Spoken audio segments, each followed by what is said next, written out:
பிறந்து 9 நாளில் வாக்கிங் போன அந்த குட்டி குஞ்சானை போட்டு துவச்சி எடுத்ததுக்கப்புறம் 9 மாதம் என்பதற்கு பதிலாக நான் 9 நாள் என்று கூறிவிட்டேன் அப்படின்னு சமாதானம் சொன்னான்.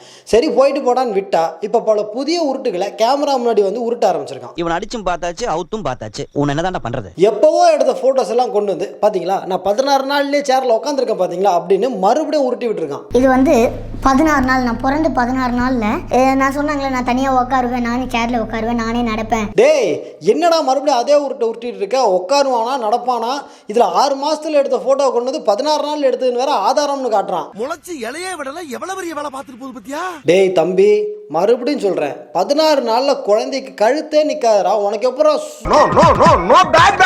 இந்த இடுப்பு நினைச்சுன்னு கேட்க வந்தேன். இதுல நம்ம நம்பணுமா? அதனால போட்டோவுக்கு மேல 16 நாள்னு பால் பாயிண்ட் பென்ல எழுதி வச்சிருக்கான்.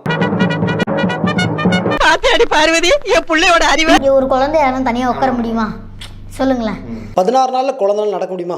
சொல்லுங்க பார்ப்போம். இந்த மாதிரி கேள்விக்கெல்லாம் அவனும் குறைச்சிடல தம்பி. ஆனால் நீ அதை தானே உருட்டிகிட்டு இருக்க. இதில் தினுசா ஒரு பாயிண்ட் ஒன்று கூட சேர்த்துருக்கா. அது என்னன்னு பார்த்துட்டாங்களேன். ஸ்கூலில் மம்மி ஃபீஸ் கட்டலை, எனக்கு எக்ஸாம் எல்லாம் உள்ள அலோவ் பண்ணல. அப்போ அலோவ் பண்ணாத வெளில உட்காந்து அழுத்துட்டு இருக்கிறேன். மிஸ் வந்து ஹால் டிக்கெட் கொடுத்தாங்க, நீ ஃபீஸ் கட்டியாச்சுப்பா போய் எழுதுப்பா. தம்பி ஃபீஸ் கட்டாதெல்லாம் ஹால் டிக்கெட் கொடுக்கலையாமா? டேய் தம்பி 5ஆவதுக்குலாம் ஹால் டிக்கெட்லாம் கொடுக்க மாட்டாங்கடா. இதில் ஆண்டவர் அற்புதம் பண்ணி ஹால் டிக்கெட் வாங்கி கொடுத்தாருன்னு அவரை வேற ஏன்டா கொத்து விடுற? ஏன்டா அப்படி என்ன ஃபாலோ பண்ணிக்கிட்டே இருக்கேன்? உனக்கு நான் என்னடா துரோகம் பண்ணேன்? ஜெபம் பண்ணா போதும் ஆட்டோமேட்டிக்கா யாராவது ஃபீஸ் கட்டிடுவாங்க அப்படின்னா இனிமேல் எல்லாரும் ஜெபம் பண்ண ஆரம்பிச்சிருவாங்களே தம்பி அப்படின்னு அந்த ஆங்கர் கேட்டதுக்கு அதுக்கு தான் இப்படிலாம் உருட்டிட்டு இருக்கேன் அப்படின்னு குள்ளையாண்டன் உண்மையை உளறிட்டன். ப்ரேயர் பண்ணா ஃபீஸ் கட்டிடுவாங்க அப்படின்னா அப்போ வந்து ஸ்கூல்ல படிக்கிற எல்லாருமே ப்ரேயர் பண்ண ஆரம்பிச்சிருவாங்கல்ல. எல்லாம் பண்ணணுன்றது நம்மளுடைய தாட்டு. சிறு பிள்ளைகள் ஜெபம் பண்ணணும், அதுக்காக தான் இந்த ஊழியத்தை நான் செஞ்சுட்டு இருக்கேன். டேய் மூட்டை பூச்சி உன்னை நசுக்காம விட மாட்டேன்டா. உங்களை சோஷியல் மீடியால எல்லாரும் ட்ரோல் பண்றாங்களே தம்பி அப்படின்னு கேட்டதுக்கு என்ன வளர்த்து விடுறதுக்காக அவங்களாம் கஷ்டப்பட்டு வீடியோ போட்டுட்டு இருக்காங்க அப்படின்னு நம்மளை கலாய்க்கிறாராமா. நம்மளுக்காக நம்ம ட்ரெண்டிங் ஆகணும்னு சொல்லி யூடியூப்ல வீடியோ போடுவாங்களா பாருங்க. என் மேலே எவ்வளோ அக்கறை வச்சு வீடியோ போடுறாங்க பாருங்க யூடியூப்ல. கலாய்ச்சிட்டாராமா, சமாளிச்சிட்டாராமா. பேசிக்கிட்டே இருக்கும்போது சிரிப்பே வராத மாதிரி ஒரு காமெடியை மோட்டிவேஷன் நினைச்சு கொடுத்துட்டு போயிருக்கான். ஆனால் என்னதான் போராட்டம் வந்தாலும் இந்த ஊழியத்தை நான் தொடருவேன். ஆமா பெரிய படையப்பா நீலாம்பரி எத்தனை வருஷம் ஆனாலும் போராட்டம் தொடரும். உட்காரா டே. யூடியூப்ல உங்க சேனலுக்கு சப்ஸ்கிரைபரே வரல, வியூஸே போகல அப்படின்னு ஃபீல் பண்ணிட்டு இருக்கீங்களா? கவலையை விடுங்க தம்பி, இதுக்குன்னே ஒரு சிறப்பு ஆராதனை ஜெப பேக்கேஜ் ஒன்று வச்சிருக்கான். அது என்னன்னு கேட்டுட்டாங்களேன். ஆண்டவரே அநேக சப்ஸ்கிரைபர் வாங்கறதுக்கு நீர் உதவி செய்யுங்க ஆண்டவரே.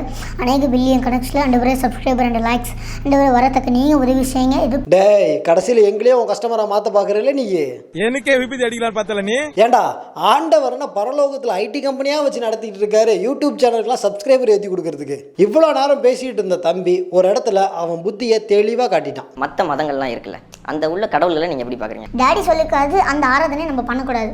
இந்த Shadrach Meshach Abednego, Shadrach Meshach Abednego பிற மத கடவுள்களை நீங்க எப்படி பாக்குறீங்க அப்படின்னு கேட்டதுக்கு அதை நம்ம வழிபடக்கூடாது அப்படின்னு சொல்லிட்டு சாத்ராக் மேஷாக் மாதிரி இருக்கணும் அப்படின்னு 2 பேரை நம்ம தம்பி சொல்றான்ல, அது வேற யாரும் இல்லை, பொய்யான கடவுள்களை வணங்காதவர்கள் அப்படின்னு அர்த்தம். அதாவது தம்பி பிற மத கடவுள்களை பொய்யான கடவுள் அப்படின்னு சொல்லியிருக்கான். மதம் என்ன பிரிந்தது போதும், மனிதம் ஒன்றே தீர்வாகும். இதுக்கு மேல ஒரு படி போய் தம்பி வேற ஒரு வார்த்தையை பயன்படுத்தியிருக்கான். அது என்னன்னு கொஞ்சம் கேட்டுவாங்களா? அந்த சிலைக்கு நாங்கள் ஆராதனை, அது ஒரு சிலை, அது ஒரு கல், அது ஒரு சிலை, அது ஒரு கல், அது ஒரு கல்.